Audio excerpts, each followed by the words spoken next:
Hello everyone, it's Nina and welcome back to my channel. Today I thought I would do a slightly different type of video. I honestly don't know if I've seen this come up on other people's booktube channels before, but I wanted to kind of showcase some of my favorite books in my collection. And by that I mean not necessarily like my favorite books of all time, or even books that are 5 stars. This is more so books that I love materially as books over just loving the content inside. I feel like in my collection I do have a lot of special edition books that are very pretty, but I don't necessarily love all of the content that's inside.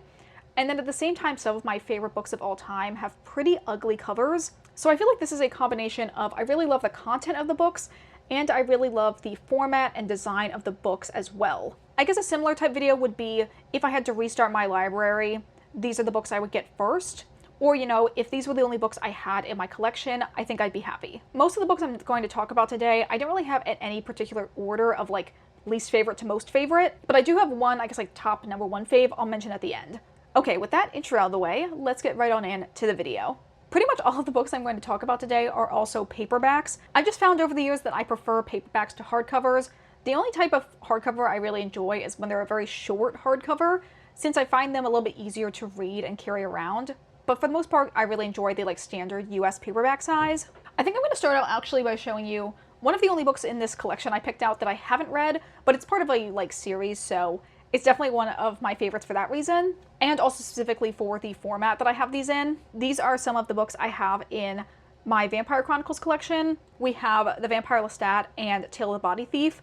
Tale of the Body Thief is the only book here that I haven't read, but these are some of the older mass market paperback releases. I really like the one of Tale of the Body Thief because it actually has this like cutout design. So this image kind of opens up and then there's the first page over here. This one has a similar look to it, but it's actually not a cutout. I don't know if maybe on one of the releases it was a like cutout design, but at least for the one I have, it does not have that. I just feel like for this series in particular, since it is a series that obviously started in the 70s, having this more like retro, original mass market paperback for these books just feels very right. So when I eventually read Tale of the Body Thief, it will be from this edition. And whenever I go out thrifting, I do tend to look for these particular versions when adding more books in this series to my collection. Okay, the next set of books I have here is one of my favorite series of all time, and that is the Terror Sequence series by Katie Edwards. So we have The Last Son, The Hanged Man, and The Hourglass Throne. I love these books in particular for a couple different reasons. One is I really love the cover illustrations, particularly the one on The Last Son. I just feel like it fits the vibe of the series very well, and I really like the illustration of Rune and Brand. This is definitely how I picture the characters, so I feel like it matches up with the content inside very well. I also feel connected with these books because I thrifted them from like 3 different sources that I'll kind of have like a special memory attached. The first one I ended up getting on Pango, but then the second one I found at a Half Price Books in Chicago. And the last one I actually found at Giovanni's Room in Philadelphia, which is a primarily queer bookstore that also has a like used book section. And I think they had both of these books in stock up there, which is very surprising to me. I've had a very hard time finding these books in stores, so it was really great to see them there, and I knew I had to get the last book in the series when I was there. I love these ones so much. I can't wait until the 4th book comes out later this year. Okay, another set of paperbacks I really love is the US editions of the Empyrean series that have been coming out. So I have Fourth Wing and Iron Flame. These, as you can see, have a dragon sprayed edge design all around them. I just really love this format. Again, I feel like because these books are so thick that if I got them in hardcover, they would be just way too much to deal with when trying to read them, but in this format, it's actually like enjoyable. I was going through like a kind of light Fourth Wing reread a little while ago, and I was tabbing in this book as well. Because I do want to read this series like as it comes out, I just kind of committed to getting the ebook versions of the new releases and then waiting until they come out in paperback to buy them physically. So that's what I did for Onyx Storm. I have the ebook version of that. And I think when the paperback comes out next year, I'll probably buy that. And probably with the novella series that's coming out later this year, I'm just going to get that as an ebook as well. The only problem I have with these books is I do wish that they had more of the special edition content that's kind of been like spread across the different editions all in one place.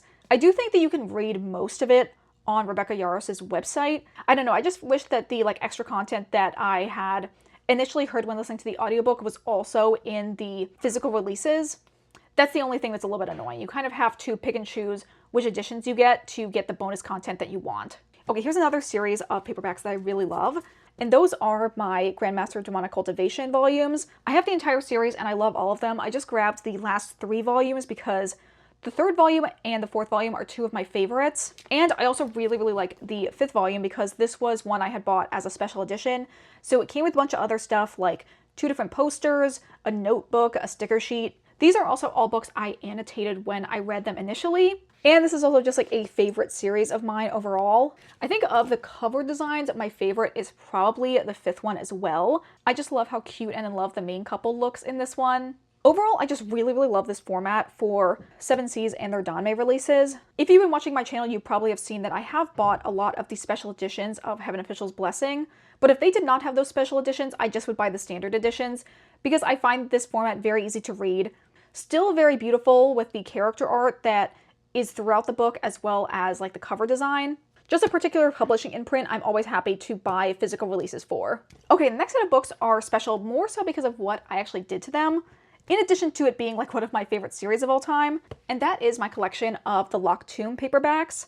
So we have Gideon the Ninth, Har the Ninth, and Nona the Ninth. And as you can see, these ones actually I DIY'd sprayed edges onto. Initially I read Harrow and Gideon as audiobooks, and then I tandem read Nona, which is why it has the most annotations out of all of these. Although as you can see, I was in the middle of doing a Gideon reread and I have been annotating that time around. I think when I did the DIY sprayed edges, the best one that came out is definitely my copy of Harrow. I feel like it's the most even, and it was also the easiest to like split apart the pages afterwards. I feel like I used like too high quality of a paint when I did Nona, so it was a little bit difficult to split all the pages apart, but I really like the color scheme I went for. I feel like it matches each of the covers pretty well. I tried to match the color of the sides to the text that's used for Tamsin Muir's name on the front cover of the books, so I really like how all of these turned out. Again, one of my favorite series. I'm not sure what I'm going to do when the 4th book in the series eventually comes out because obviously I'll probably want to read it as soon as it releases. So I might have to buy that one as an ebook and then eventually wait for the paperback to come out just so I can have a full matching set. Okay, the next set of books I have is my Margaret Rogerson collection. These are some of my favorite books in my collection in terms of cover illustrations. I believe all of these are done by Charlie Bowater, who has done a lot of different YA and adult, mostly fantasy romance books, I feel like, but I feel like her illustration style just like fits so well with both Margaret Rogerson's writing style and like how I envision the characters. This is the only hardcover I picked up. It's this very short, cute little hardcover for the Mysteries of Thorn Manor novella, which is the sequel to Sorcery of Thorns. And yeah, I just feel like the illustration of Elizabeth and Nathaniel on this just fits them so well. We also have this cover illustration for An Enchantment of Ravens. And I think my favorite of these for like overall book design is this one for Vespertine. I love the like bird detail on this like half flap over here. Margaret Rogerson, definitely one of my favorite YA fantasy authors. I'm so excited for her next book coming out next year that also has a cover illustration done by Charlie Bowater. Again, another scenario where depending on what the hardcover looks like, I might have to wait until it comes out in paperback. Although if they do the kind of like shorter YA hardcover, I might be willing to get it like as soon as it releases, just so it will kind of match height-wise with the other books I have in the collection. Okay, now we moved on to the last book I wanted to show for this video. This is a book that I love not only as being one of my like favorite books of all time, but I also just love everything about the edition that I have, which is my paperback copy of Silver Under Nightfall. This is one of my favorite books of all time, and I went pretty hard when I did a reread in annotating this, and I probably will reread it and add to my annotations again.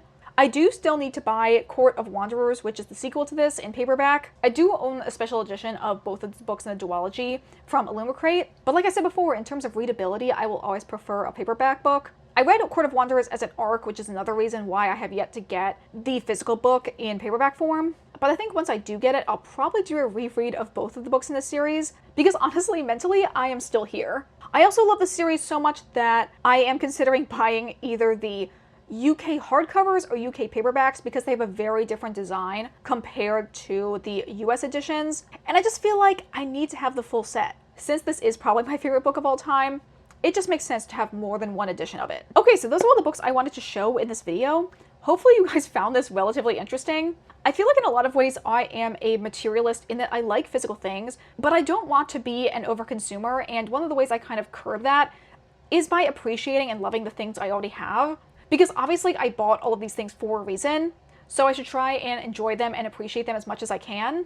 I obviously love all of the books I have in my collection, and I wouldn't keep them in my collection if I didn't love them at least somewhat. These are just kind of the books that are the pinnacle in both content, being some of my favorite things that I've read, and format and design. Format in terms of like their readability, and design, both like aesthetics and like different touches inside of the books that like made them more enjoyable to read. Plus, like, obviously a level of sentimentality, because I can probably pinpoint where and when I bought all of the books that I just showed you. So yeah, I hope this video topic was interesting. But that's going to be it for me today. If you guys enjoyed this video, consider liking, commenting, or subscribing if you aren't already. Consider following me on the Storygraph if you like to see my reading updates in real time, as well as following me on my Bookstagram, which is linked in the description. I hope you guys all have a wonderful day, and I will see you all in the next video. Bye!